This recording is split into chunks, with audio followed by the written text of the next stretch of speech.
আসসালামু আলাইকুম রহমতুল্লাহি ওবরাকাতু। প্রশ্ন করেছিলেন, আমি আমার ভাইয়ের চাচাতো শালীকে বিয়ে করেছি।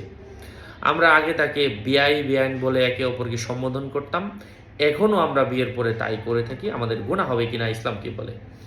বিয়ের পরে আগে যেমন আপনারা বিয়াই বিয়াইন বলে সম্বোধন করে থাকতেন, তো এটা যেহেতু এখন আল্লাহ পাক আপনাদেরকে মিলিয়ে দিয়েছেন, উত্তম সম্পর্কের মধ্যে আপনারা আছেন, সর্বোত্তম শ্রেষ্ঠ নিয়ামত আল্লাহ পাক আপনাদেরকে দান করেছেন।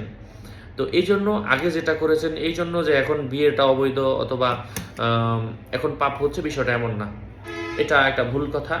আর বিয়ের পরে আমরা একে অপরকে আর এইভাবে সম্বোধন করব না। এখন তো আর আপনারা বিয়াই বেআইন না।